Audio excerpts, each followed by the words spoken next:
This video is brought to you by John Robson Guitar Tuition. If you enjoy the content, please consider supporting the channel by enrolling on a course, purchasing some guitar lessons or a t-shirt, or you can join my Patreon. Now, on with the show. Hello chaps, welcome once again to John Robson Guitar Tuition. As always, I do hope you're well. It's Wednesday, so we're doing a Learn My Licks video, and this is a lick or a type of lick that I tend not to use that much these days because the older I get, as I said in a video, I think last week sometime, the older I get, the less I'm sort of that bothered about playing fast. And to be honest, when I do play fast, I always think of myself as something of a bluffer in that particular style of playing.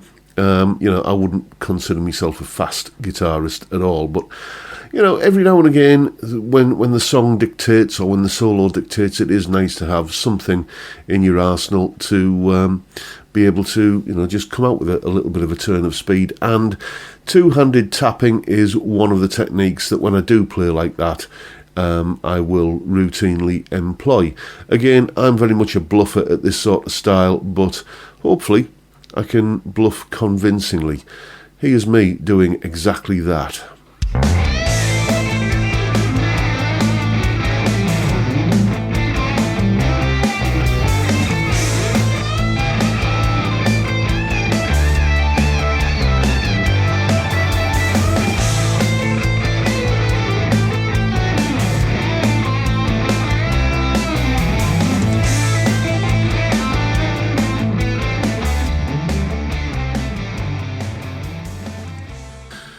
So, indeed, there's a little mini solo employing a few basic tapping licks, which are all basically variations on the same kind of idea, which is what I'm going to explain to you now. Lick explanation.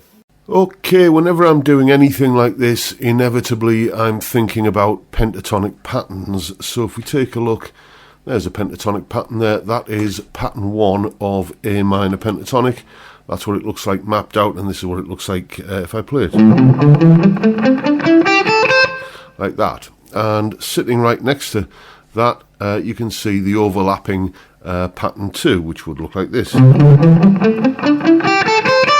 So it's those two overlapping patterns that we're going to be dealing with here, but you can equally apply this to any two overlapping pentatonic patterns. So if you know your pentatonic shapes and you know how they kind of dovetail together, then you can apply what we're going to look at now to any kind of overlapping pair of pentatonic shapes.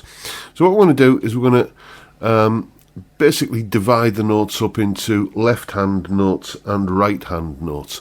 So the ones shown in orange, which is effectively pattern 1, I'm going to do that basically with this hand. And the green ones, which is like the upper end of pattern 2, I'm going to do with kind of my index finger on my picking hand. Okay, right hand in my case. If you're left-handed, just think the other way around, basically.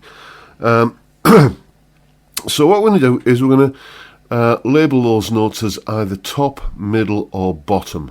Okay, so you got 3 notes on each string: a top note, a middle note, and a bottom note. And the way that I find works for me is I always tend to go top, bottom, middle. So if I just tap the top note, come off to the bottom note, and then hammer onto the middle note. So that's going.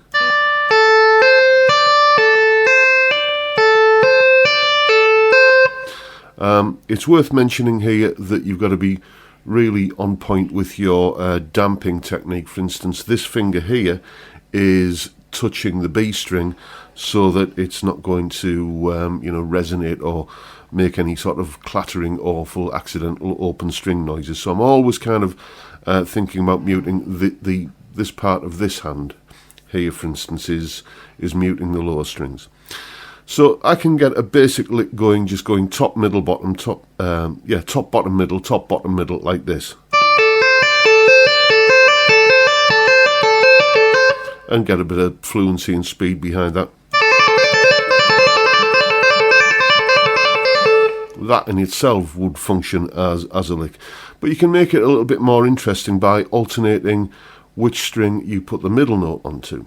So for instance, I can go top, bottom, middle, and then go top, bottom, middle. So I'm using the middle note on the next string and just alternate where that middle note is landing, which string I'm on. So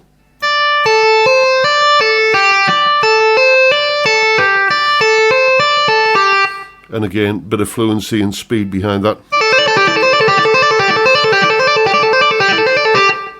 You can get that kind of thing going pretty easily.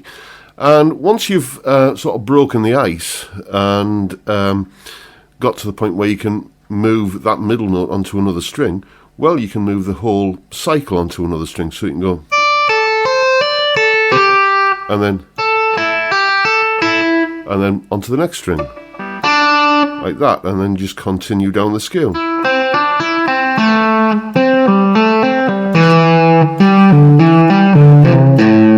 Although it has to be said, when I get to that point in the lick, usually instead of going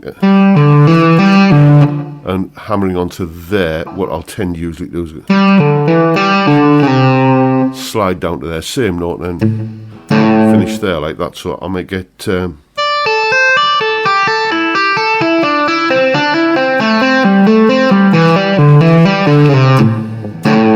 like that. And again, once you get a bit of fire behind it, you can get something happening like that.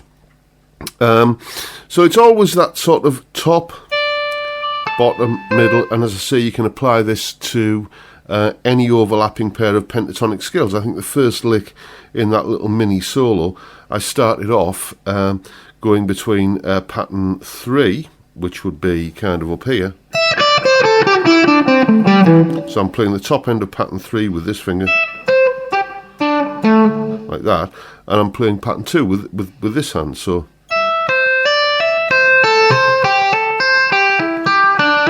and then move this hand down into pattern 1, you know, to get that kind of thing. So you can kind of move it around between patterns as well. Oops. And don't play any wrong notes.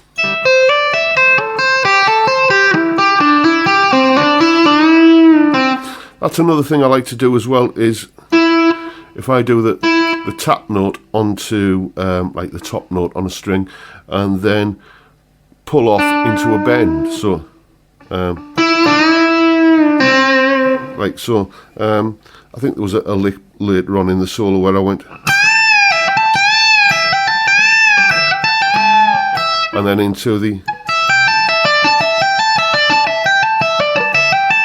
that kind of thing where I'm alternating which string the middle note's going on to. So it's a very, very versatile thing. You can descend like I've been doing so far, but you can also ascend. Again, just top, bottom, middle. So there you go, top, bottom, middle, top. Top, bottom, middle, top, bottom, middle, top, bottom, middle, top, bottom, middle.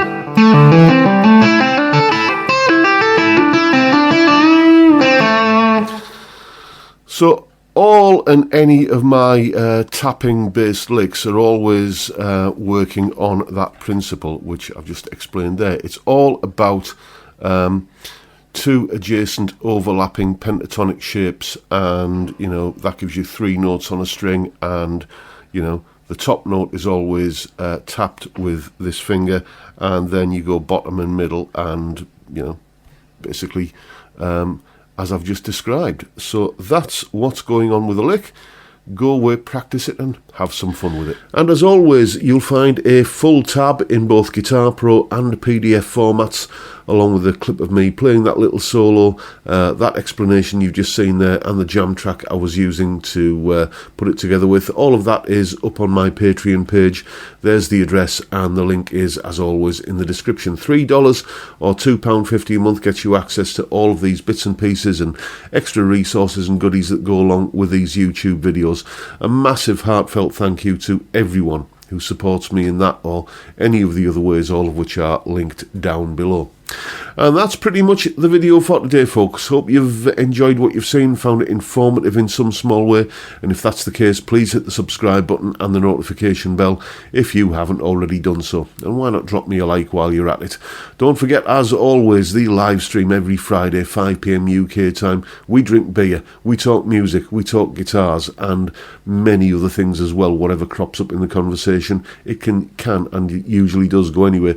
It's a fantastic way to kick off the weekend. I'd love to see you there if you can make it. But for now, I'll bid you all a good day and say thank you so much for watching. Thank you for your time. Look after yourselves, folks. Stay well, stay safe, and above all, stay sane. Bye for now.